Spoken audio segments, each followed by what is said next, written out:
Bismillah, Assalamualaikum warahmatullahi wabarakatuh.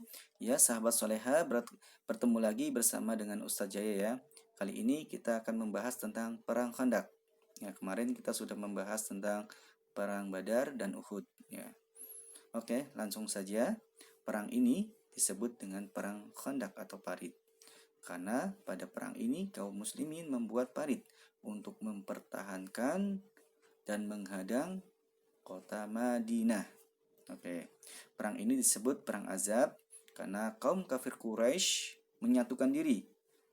Mereka menyatukan dengan golongan-golongan dengan pasukan kafir Quraisy yang terdiri dari beberapa golongan yang bergabung menjadi satu dengan pasukan kafir, ya. Perang ini terjadi pada bulan Syawal, ya, setelah Ramadan, bulan Syawal tahun 5 Hijriah. Adapun latar belakangnya terjadinya perang Khandaq berawal dari Bani Nadir, salah satu kabilah di Mekah, kafir Quraisy ya, menghasut kaum kafir Quraisy untuk menaruh dendam kepada umat Islam, menaruh kebencian kepada umat Islam. Nah, maka Abu Sofyan segera menyiapkan 1.000 kali ini ya, 1.000 pasukan ya dari beberapa kabilah, salah satunya Bani Nazir ini.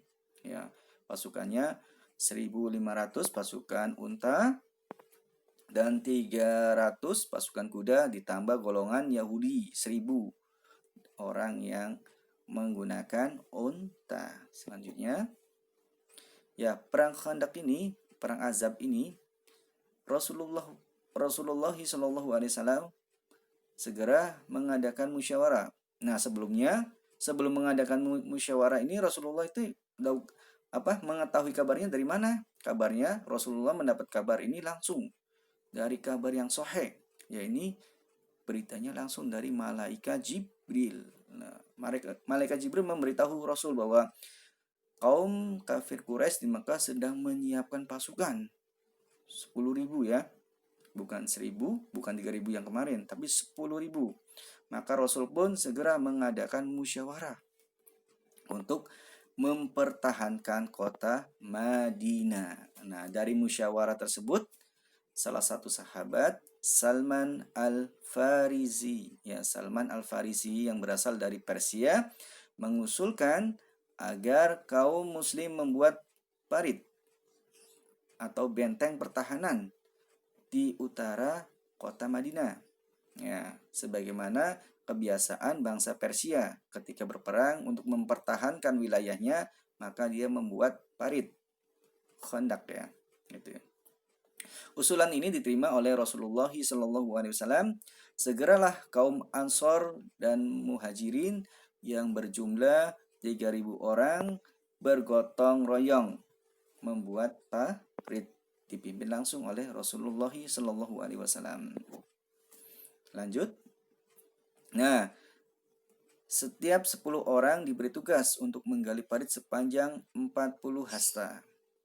Beliau Rasulullah sendiri ikut menggali parit dan mengangkut batu hingga menambah semangat para sahabat ya. Dalam waktu yang telah direncanakan terbentang parit di sebelah utara kota Madinah yang hanya dari arah utara saja yang mudah dimasuki oleh musuh ya. Sedang dari arah yang lain sangat sulit karena berupa pegunungan dan rumah-rumah penduduk dan perkebunan kurma.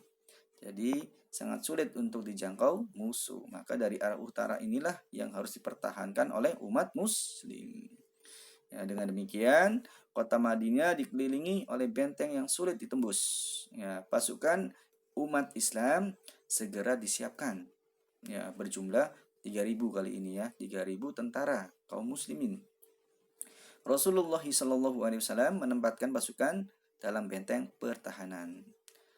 Nah, di Bukit Sila sebagai benteng belakang dan parit sebagai benteng depan. Ya, Bukit Sila sebagai benteng belakang. Kenapa di benteng belakang ada Bukit Sila? Alhamdulillah. Karena dari belakang pun umat Islam sedang mengalami akan ada berita ya, beritanya penyerangan dari kaum Yahudi yang tinggal di Madinah. Nah, untungnya ada Bukit Sila, maka sebagai benteng belakangnya ada Bukit Sila, dan di depannya kaum muslim ini akan diserang oleh kaum kafir Quraisy. Di depannya diserang kaum kafir Quraisy, di belakangnya dihianati oleh bangsa Yahudi. Ya itu ya. Itu ya. Bendera pasukan Islam dibawa oleh Zaid bin Harisah dari golongan Muhajirin dan Sa'ad bin Ubadah dari golongan Ansor. Jadi ada dua orang yang membawa bendera pasukan Islam, Zaid dan Sa'ad. Ya. Baik, selanjutnya pasukan kafir Quraisy pun terkejut ketika mereka datang di kota Madinah yang telah dikelilingi parit.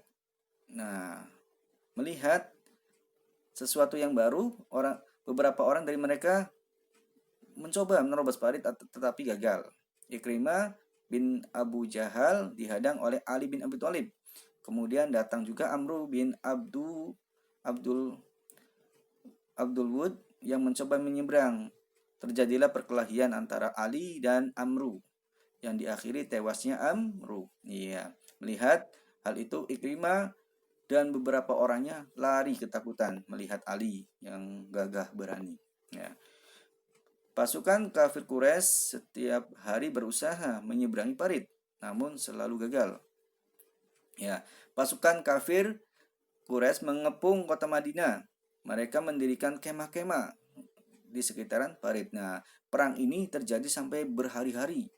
Ya, mereka kaum kafir Quraisy ini mengepung kota Madinah. Masih berlanjut berhari-hari bahkan sampai berbulan-bulan namanya ya.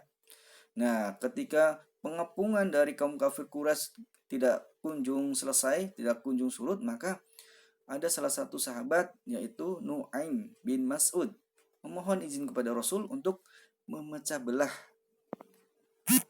belah konsentrasi musuh. Nah, disinilah Nu'aim memulai taktiknya dengan menemui pemuka Bani Quraizo, yaitu Yahudi yang tinggal di Madinah. Bani Quraizo ini kaum Yahudi yang ada di Madinah. Nah, Nu'aim memberi nasihat supaya kaum Yahudi Bani Quraizo ini tidak bersekutu, tidak bekerjasama dengan kaum kafir Quraisy dengan alasan jika umat Islam menang, mereka pasti akan diusir dari Madinah. Orang-orang Yahudi akan terusir. Nu'aim juga menyarankan agar menahan beberapa orang kafir Quraisy sebagai jaminan. Ya. Lanjut. Ya, setelah menghadapi Bani Quraiza, Nu'aim ini kemudian datang juga menghampiri pemimpin kafir Quraisy dan menyampaikan kepada mereka tentang rencana Bani Quraiza, rencana orang-orang Yahudi yang tinggal di Madinah. Maka timbullah perpecahan antara orang Yahudi Bani Quraiza dan kaum kafir Quraisy. Mereka tidak saling percaya. Akibatnya perlawanan kepada pasukan Islam mulai melemah dan kaum kafir Quraisy pun mulai kacau ya dengan siasat Nu'aim ini ya. Lalu setelah itu Allah Subhanahu wa taala menurunkan malapetaka. Ya, di sinilah Allah menurunkan pertolongannya kepada kaum muslim berupa malapetaka kepada kafir Quraisy. Ya, tiba-tiba bertiuplah angin kencang, hujan deras, udara yang sangat dingin, ya menyambar-nyambari pemukiman kemah-kemah kaum kafir Quraisy. Akibatnya apa? Pertahanan kaum kafir Quraisy itu porak-poranda dan mereka lari meninggalkan kota Madinah tanpa membawa hasil dari 10.000 pasukan itu ya. Alhasil pasukan Islam ini dimenangkan oleh Allah ya dengan bantuan Allah. Dalam perang tersebut tanpa harus berhadapan langsung dengan kaum kafir Quraisy. Yaitu ya penjelasan singkat tentang perang Khandaq atau Azab ya dari Ustaz Jaya. Mudah-mudahan kita bisa mengambil hikmah dan kita bisa memahami inti dari peristiwa perang Khandaq ini ya. Terima kasih dari Ustaz Jaya. Ustaz Jaya akhiri. Billahi taufiq wal hidayah. Wassalamualaikum warahmatullahi wabarakatuh.